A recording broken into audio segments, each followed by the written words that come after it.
बिल्कुल मोनिका, आपने सही कहा। एक तरफ जहां चंपई सोरेन के लिए भी बहुत बड़ा दिन है और दूसरी तरफ झारखंड के लोगों के लिए भी बहुत बड़ा दिन है। चंपई सोरेन ने सीएम पद की शपथ ले चुके हैं और उन्हें अब बहुमत साबित करना है। और बहुमत साबित करने से पहले जो तमाम विधायक हैदराबाद में रुके थे वो विधायक कल देर रात वापस आ चुके हैं। आप देख सकते हैं इसी सर्किट हाउस के अंदर वो तमाम विधायक रुके हुए हैं और अब से कुछ ही देर के बाद वो यहां से विधानसभा के लिए रवाना होंगे। आपको ये भी जानकारी दे दें कि जो सीएम चंपई सोरेन है वो भी अंदर मौजूद हैं, लगातार ही विधायकों से बात कर रहे हैं। सभी दलों ने, सभी गठबंधन के दलों ने व्हिप भी जारी कर दिया है और अब से कुछ ही देर के बाद वो यहां से विधानसभा के लिए प्रस्थान करेंगे। साफ तौर पे कुछ देर का समय है और कुछ देर का इंतजार भी करना पड़ेगा। और साफ तौर पे एक जानकारी आपको ये भी दे दें कि ईडी की गिरफ्त में जो हेमंत सोरेन है, पूर्व मुख्यमंत्री, वो भी इस पूरी तरीके से फ्लोर टेस्ट में शामिल होंगे। ईडी अपनी सुरक्षा में उनको ईडी कार्यालय से लेकर के विधानसभा तक पहुंचेगी और तमाम जो कार्यक्रम रहेगा उसमें वो शामिल रहेंगे। अब देखने वाली बात होगी कि ये लोग पूरी तरीके से यहां पर सफल होते हैं कि नहीं होते हैं। आपने देखा होगा, अगर इतिहास की लोमस, बिल्कुल बहुत अहम जानकारी आप दर्शकों तक पहुंचा रहे हैं। लेकिन लगातार इंडी गठबंधन के लोग इस पूरे विश्वास में हैं कि वो बहुमत साबित करने में पूरी तरह से सफल होंगे। लेकिन जब फ्लोर पर स्थितियां पहुंचेंगी तो कहीं ना कहीं से ये देखने वाले हालात होंगे कि आखिर इस अग्नि परीक्षा में झारखंड में क्या कुछ स्थितियां होंगी। रिपोर्ट आपको दिखाते हैं।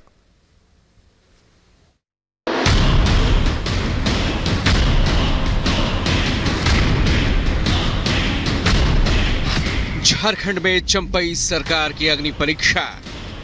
मैं चंपई सोरेन ईश्वर की शपथ लेता हूं कि विधानसभा में अब बहुमत परीक्षण की बारी।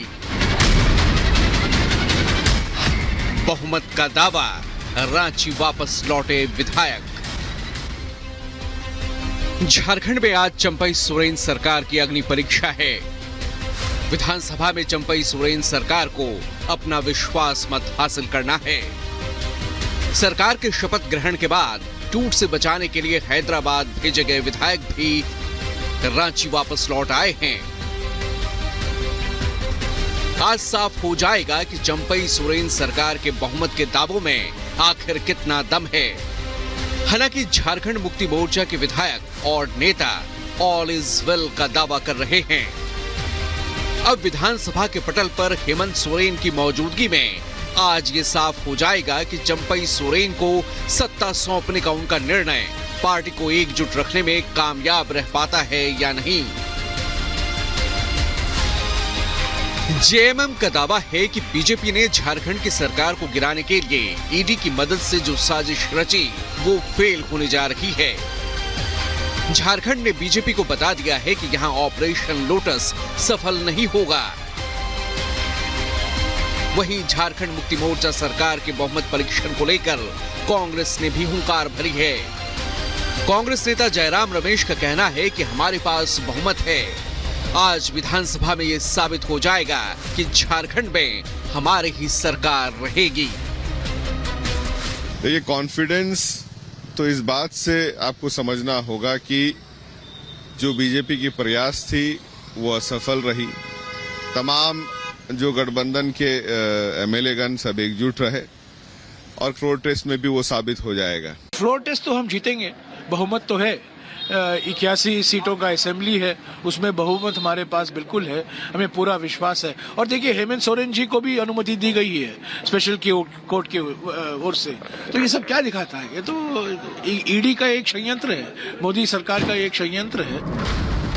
दरअसल झारखंड के 81 सदस्यीय विधानसभा में बहुमत का आंकड़ा 41 है। सत्तारूढ़ गठबंधन के पास बहुमत के इस न्यूनतम आंकड़े से 5 अधिक विधायक हैं।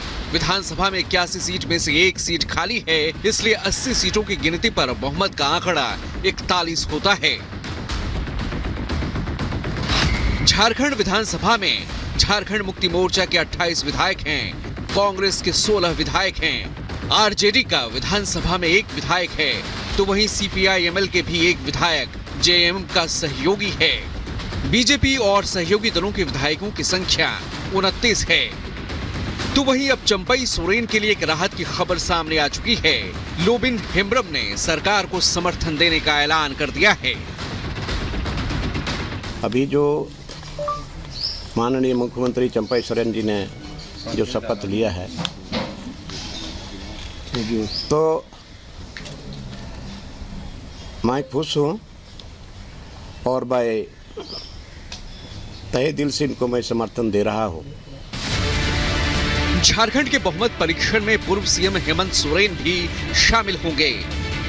झारखंड की विशेष अदालत ने हेमंत सोरेन को बहुमत परीक्षण में शामिल होने की इजाजत दे दी है। झारखंड के पूर्व सीएम हेमंत सोरेन ने ईडी की गिरफ्तारी से पहले इस्तीफा दे दिया था। ईडी ने हेमंत सोरेन को गिरफ्तार कर उनकी रिमांड ले रखी है। ईडी ने सोरेन से पहले दिन 4 घंटे तक पूछताछ की। इस दौरान ईडी ने पूर्व सीएम सोरेन से जमीन घोटाले, बैंक ट्रांजैक्शन और दस्तावेजों को लेकर कई सवाल पूछे। ईडी की तरफ से कुछ सवालों को दोहराया गया, जिसका जवाब देने से हेमंत सोरेन बचते रहे। जाहिर है आज का दिन झारखंड की सियासत के लिए बेहद अहम है। अब देखना होगा कि चंपई सोरेन अपनी कुर्सी बचाने में सफल रह पाते हैं या नहीं।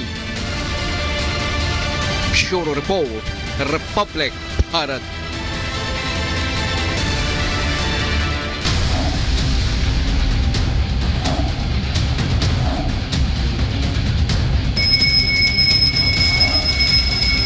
काशी हमारा बम बम बोल रहा है।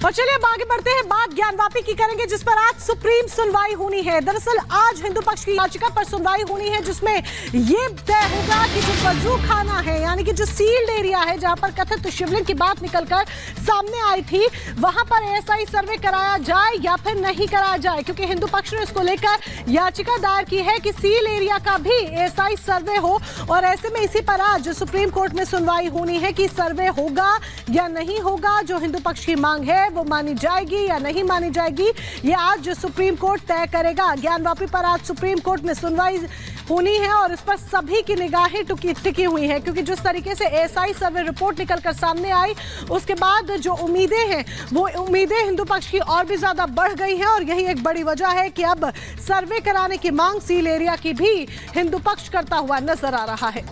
बिल्कुल मोनिका, सीधा चलेंगे ग्राउंड जीरो पर। सुप्रीम कोर्ट के बाहर इस वक्त मेरी सहयोगी सुजाता हैं, तो वाराणसी से इस वक्त हमारे साथ अमित जुड़े हुए हैं। सुजाता, मैं आपका ही रुख करना चाहूंगा, क्योंकि आज सबकी नजरें सुप्रीम कोर्ट पर ही टिकी हुई हैं और यह तय है, अगर एएसआई सर्वे की इजाजत सील परिसर में मिल जाती है तो यह हिंदू पक्ष के लिए बड़ी जीत होगी।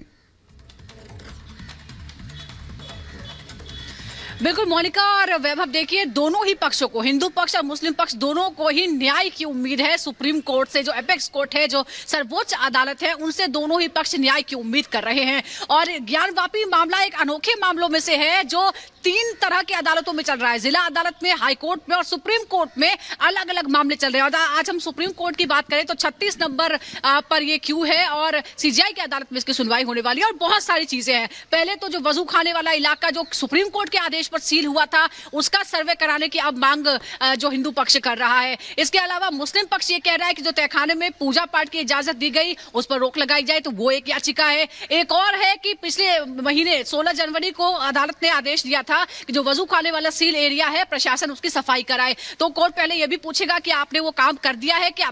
इसके अलावा अगर हिंदू पक्ष ये कहता है कि हमें सर्वे कराने की जरूरत है वजू खाने वाले इलाके की, और जो शिवलिंग है, जो कथित शिवलिंग अभी हम कहते हैं, वो कितना पुराना है, उसकी एज पता लगाने के लिए भी हमें सर्वे कराना चाहिए।